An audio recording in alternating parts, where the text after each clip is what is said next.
One of the first things a fascist state has to do in order to maintain power is to replace traditional saints with their own secular versions. That's what the Trump administration is doing right now with Charlie Kirk. But instead of cottoning on and opposing it, the Cardinal of New York, Timothy Dolan, is actually helping this process along.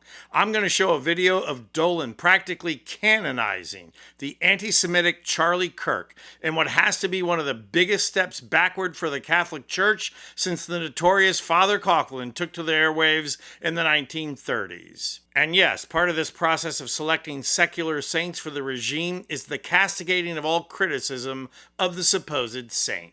That is definitely what is going on with Charlie Chuckles Kirk right now. Anyone who even remotely refers to his past demagoguery is fired from their job, harassed, and accused of cheering on his death. And this defense of the indefensible is getting downright stupid. Just listen to Kayleigh McEnany. And for all the concern about the First Amendment, I mean, they're apoplectic, Jesse. What about all the amendments that Charlie Kirk lost? Because Charlie Kirk has no amendments right now. None. Now, look, I know showing an example of Kayleigh McEnany saying something moronic is nothing new. But really, he has no amendments? Duly noted, Kayleigh, and you have no brains. If there is a university out there who granted that woman a degree, I highly recommend erasing your past. So for Kayleigh's sake, let's do a quick review. Here's St. Charles of Kirk articulating neo-anti-Semitism. And Jewish donors, they have a lot of explaining to do, a lot of decoupling to do, because Jewish donors have been the number one funding mechanism of radical, open border, neoliberal, quasi-Marxist policies, cultural institutions, and nonprofits. This is a beast created by secular Jews. And now it's coming for Jews, and they're like, what on earth happened? And it's not just the colleges. It's the nonprofits, it's the movies, it's Hollywood, it's all of it. Jews control Hollywood? Well, at least he's original. The secular constitution of the U.S. says all men are created equal. Fortunately for Kirk, it says men, because women are not equal in any way. If we would have said that Joy Reid and Michelle Obama and Sheila Jackson Lee and Ketanji Brown Jackson were affirmative action picks, we would have been called the racist. But now they're coming out and they're saying it for us.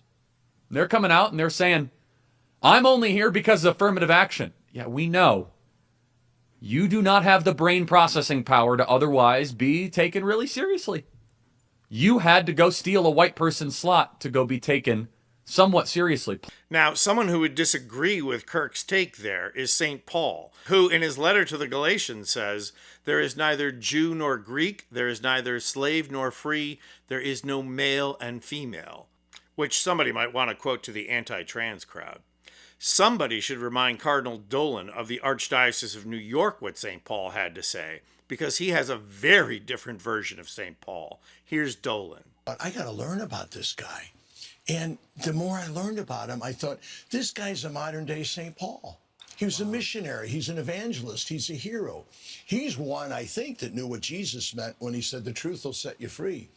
And to do it, now, I understand he was pretty blunt. And he was pretty direct. He didn't try to avoid any controversy. He didn't even try to avoid confrontation.